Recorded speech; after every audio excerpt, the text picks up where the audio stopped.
Nacido en La Habana, Cuba, en 1853, José Martí creció junto al sueño de la independencia y la libertad de los oprimidos.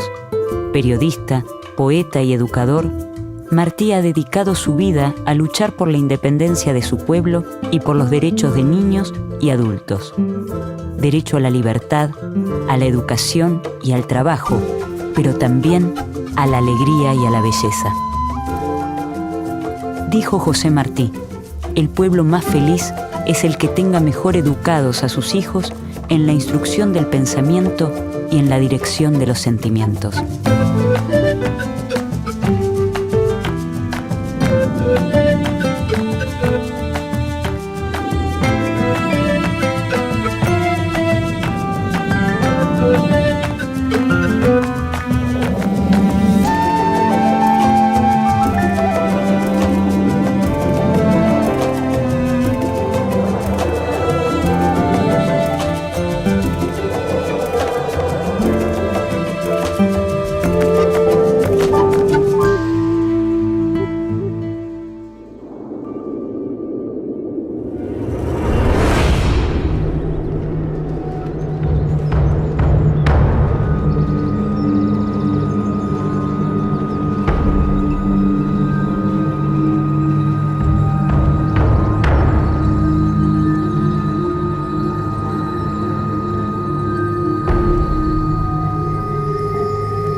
José Martí nace en La Habana el 28 de enero de 1853. A los 16 años, edita el primer número de su periódico llamado La Patria Libre y se suma al proyecto independentista cubano. Un año más tarde es detenido y encarcelado. José Martí muy tempranamente se involucró con las actividades independentistas y a los 15 años, en una redada policial, él fue detenido por la policía de la metrópoli realista y fue condenado a muerte. Luego le conmutaron la pena a 6 años de prisión, hizo trabajos forzados, de manera que muy joven sufrió el horror de la cárcel. Él hacía trabajos forzados con grilletes, con cadenas.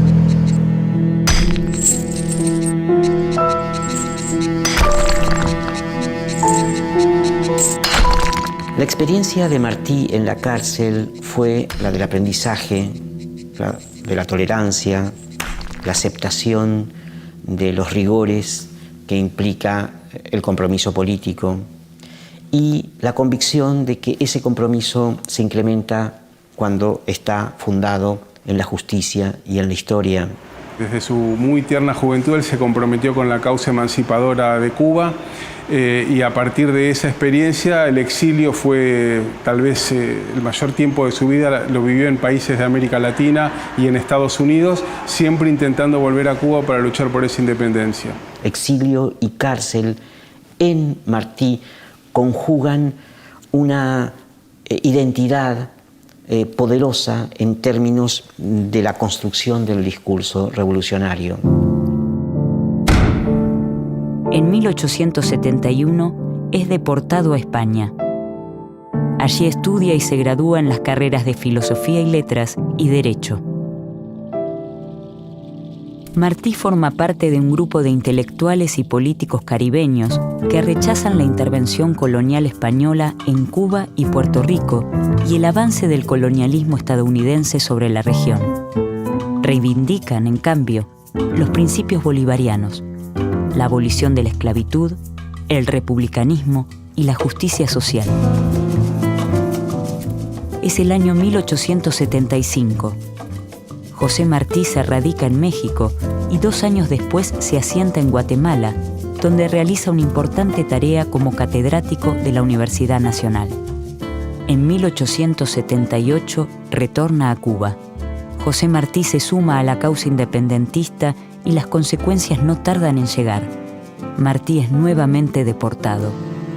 Es muy diferente el exilio de Sarmiento o de Alberdi que el de Martí y el de la generación argentina del 37, Pero en verdad el pensamiento sobre la nación, sobre su independencia, sobre su emancipación, se realiza a la distancia. Se puede ver mejor si uno se retira del foco del propio país. Y en el caso del exilio, vivió más años fuera de Cuba que dentro de ella, y es el más cubano de todos los cubanos de todos los tiempos. Por lo tanto, en Martí, la apropiación de la experiencia interior de su identidad cubana se expresa tanto en tiempos de cárcel como del exilio. Es el año 1880 cuando José Martí se instala en Nueva York. Participa en la Liga de la Instrucción, una institución educativa para obreros de origen cubano y puertorriqueño. Es allí donde comienzan a llamarlo el maestro. Dice Martí en sus palabras: La Liga de Nueva York es una casa de educación y cariños, aunque quien dice educar ya dice querer. En la Liga se reúnen, después de la fatiga de trabajo, los que saben que solo hay dicha verdadera en la amistad y en la cultura. Los que en sí sienten o ven por sí que el ser de un color o de otro no merma en el hombre la aspiración sublime, los que no creen que ganar el pan en un oficio da al hombre menos derechos y obligaciones que los de quienes lo ganan en cualquier otro.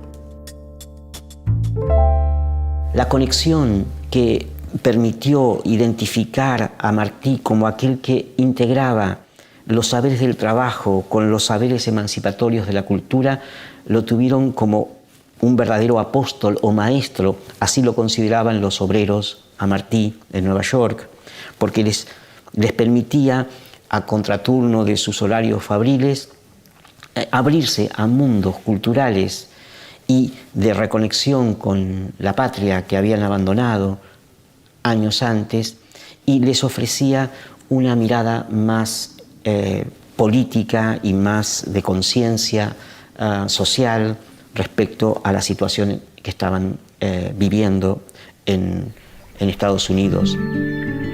José Martí evoluciona como escritor, desarrollando un estilo sencillo y claro. Se destaca como poeta y cronista, y también incursiona en el teatro y la narrativa.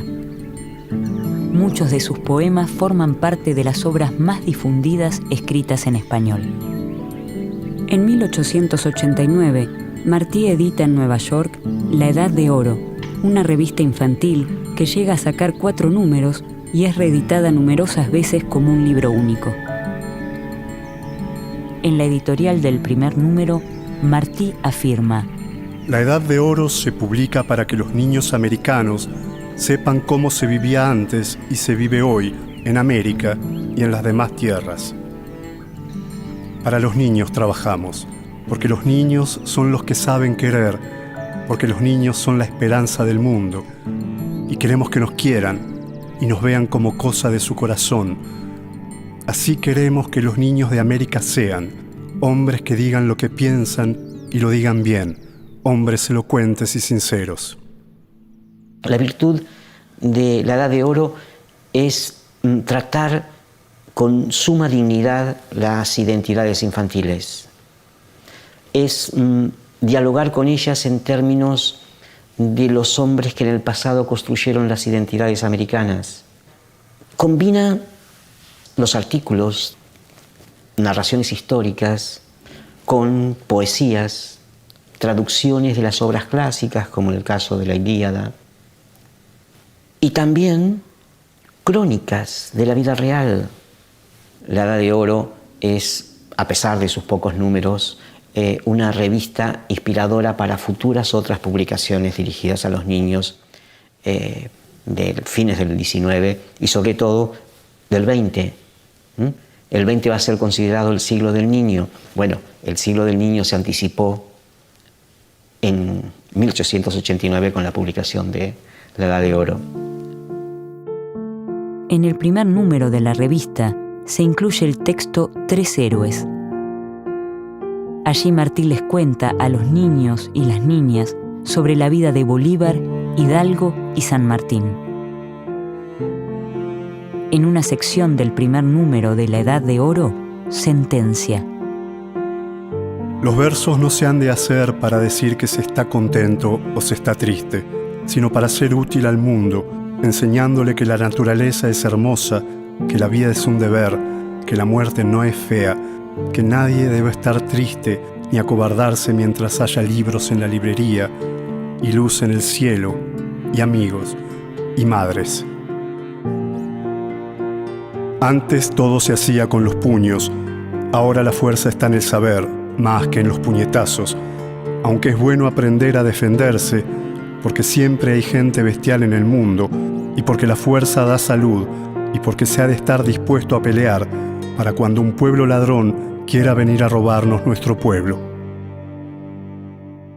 En ningún caso su propuesta pedagógica implica una homogeneidad cultural, un deseo de que América Latina se uniforme con un pensamiento común, fundado en una generalización o universalización de los valores industriales. Muy por el contrario, en la medida en que los niños pueden ser más cubanos o más venezolanos o más mexicanos, son más universales. Esa interacción entre las pertenencias locales y las cosmopolitas tienen en Martí un carácter integrador entre la ciencia y la espiritualidad. Martí se diferencia del racismo que domina el pensamiento de su época. Se expresa favorable al mestizaje, rescata a los pueblos indígenas y condena la conquista y sus horrores. En 1891 publica Nuestra América, su gran manifiesto político e ideológico, donde recopila parte de su obra y pensamiento. El legado que Martí expresa a través de su obra Nuestra América, uno puede ingresar a los varios tópicos del pensamiento más estructural de Martí. Básicamente, su impronta de descolonizar la mente de los latinoamericanos en términos de asumir las tradiciones que lo han colonizado bajo el dominio español. Por otro lado, Nuestra América postula un futuro común basado en la lengua, en las tradiciones y en el respeto a las idiosincrasias nacionales. Las herencias que Martí postula tienen múltiples registros. El primero tal vez está vinculado con hacer visible a grupos y edades que no habían sido puestas en la agenda pública. Las infancias, los trabajadores, los campesinos, los negros, etc. Martí reflexiona y desarrolla ideas en torno a la educación campesina. En su texto Una escuela de artes y oficios en Honduras, incluido en Nuestra América, expresa: La enseñanza de la agricultura es aún más urgente, pero no en escuelas técnicas, sino en estaciones de cultivo, donde no se describan las partes del arado, sino delante de él y manejándolo, y no se explique en fórmulas sobre la pizarra la composición de los terrenos, sino en las capas mismas de la tierra, y no se entibie la atención de los alumnos con meras reglas técnicas de cultivo, rígidas como las letras de plomo con los que se han impreso, sino que se les entretenga con las curiosidades, deseos, sorpresas y experiencias que son sabroso pago y animado premio de los que se dedican por sí mismos a la agricultura. Martí es consciente de que la educación tiene que ser una institución que se aleje de las ciudades, porque la verdadera integración entre ciencia y naturaleza tiene que darse en contextos rurales. José Martí hace de la educación un pilar fundamental en su labor en distintos colegios y universidades latinoamericanas. En muchos de sus escritos presenta experiencias concretas donde desarrolla varios tópicos vinculados con la cultura latinoamericana. y si tuviera que enumerar algunos aspectos fundamentales de su propuesta, diría primero, él planteaba la necesidad de formar seres humanos con capacidad de pensar con cabeza propia, lo que en Venezuela hoy llaman soberanía cognitiva, que el propio Simón Rodríguez reclamaba, que era no formatear cerebros que fueran capaces solo de escupir conocimientos predeterminados, sino mentes muy flexibles con capacidad de pensar. Una segunda dimensión de su propuesta era ética política, y él planteaba la necesidad de formar personas buenas, y él pensaba que el amor era una herramienta fundamental del proceso pedagógico. En tercer lugar, y en esto también se asemeja mucho al planteo de Simón Rodríguez y otros pedagogos nuestroamericanos, el papel del trabajo creador como elemento pedagógico fundamental. Él decía, si queremos ser libres tenemos que, no en estos términos, desarrollar una base material y económica, y por lo tanto la agricultura y la tierra como fuente de riqueza nos llevan a pensar en eso como un elemento formador. En cuarto lugar, recuperar nuestra propia cultura, la identidad nuestroamericana. Él valoraba al campesino y al indígena, como dice, bueno, gobernamos países donde las mayorías son campesinos e indígenas y no podemos mirar con las anteojeras de Francia o de Estados Unidos. Y luego él proponía para todo este proyecto político y educativo un determinado modelo de escuela y un determinado modelo pedagógico. Su proyecto educativo siempre está incorporando el aspecto práctico, no solamente utilitario, sino de transformación social. Él visualiza que todas las escuelas deben tener talleres anexos y estar situados en contextos rurales, de forma tal que lo que organiza y le da sentido a la vida social individual es el trabajo. El trabajo es el gran organizador de los pueblos, y ese trabajo tiene que estar informado por el conocimiento, por la ciencia, por el método, por el rigor y por el anhelo completo e incondicional de la justicia. Martí distingue entre la idea de instrucción, que es individual y tiene que ver con los conceptos, y la de educación, que es colectiva y tiene que ver con los valores. El pueblo más feliz es el que tenga mejor educados a sus hijos en la instrucción del pensamiento y en la dirección de los sentimientos. Un pueblo instruido ama el trabajo y sabe sacar provecho de él. Es el año 1892. José Martí participa en la fundación del Partido Revolucionario Cubano, cuya finalidad es lograr la independencia definitiva de la isla, como se establece en el llamado Manifiesto de Montecristi. Martí fue docente, fue periodista, fue cónsul inclusive de Uruguay en Estados Unidos, ejerció funciones diplomáticas y básicamente fue un conspirador. Él en Estados Unidos organizó el Partido Ortodoxo Revolucionario Cubano, desde el cual estaba pensada la libertad y la independencia cubanas. Así que Martí, preocupado por eso, se desplegó en muchos ámbitos: la lucha cultural en los medios de comunicación y en la educación, la lucha política en la organización del partido y la lucha militar en el propio campo de batalla. Ese mismo año se funda el diario Patria, del cual es director y donde publica más de 1000 notas. En el texto publicado en 1894 y que se denomina Revolución en la Enseñanza, profundiza respecto al rol del maestro. Hay que crear, sí, escuelas normales, pero no escuelas normales de pedantes, de retóricos, de nominalistas, sino maestros vivos y útiles que puedan enseñar la composición, riquezas y funciones de la tierra, las maneras de hacerla producir y de vivir dignamente sobre ella, y las noblezas pasadas y presentes que mantienen a los pueblos, preservando en el alma la capacidad y el apetito de lo heroico. Al venir a la tierra, todo hombre tiene derecho a que se le eduque, y después, en pago, el deber de contribuir a la educación de los demás.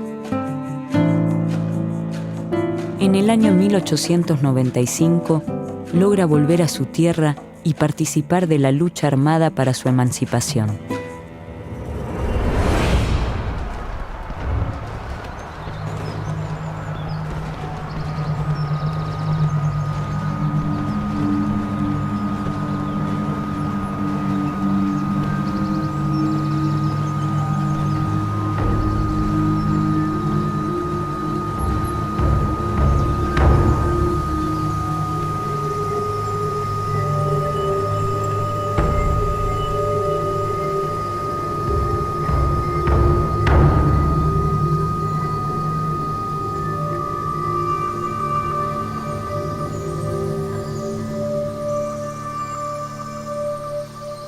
Poco tiempo después, José Martí muere en el campo de batalla.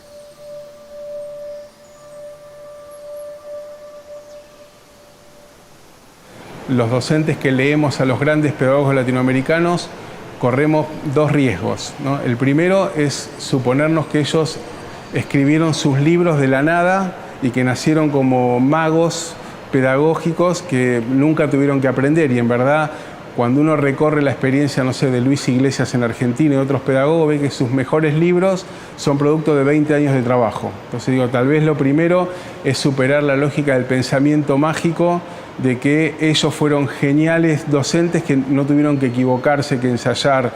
Y el segundo error es pensar que son tan inalcanzables que tienen un efecto paralizante para nosotros los maestros. Está en el pasado y está en el futuro de América. Ese es el legado que los grandes hombres del siglo XIX se elevaron de su propio tiempo y se transformaron en sujetos que pueden dialogar con las generaciones actuales de un modo horizontal, democrático y justo.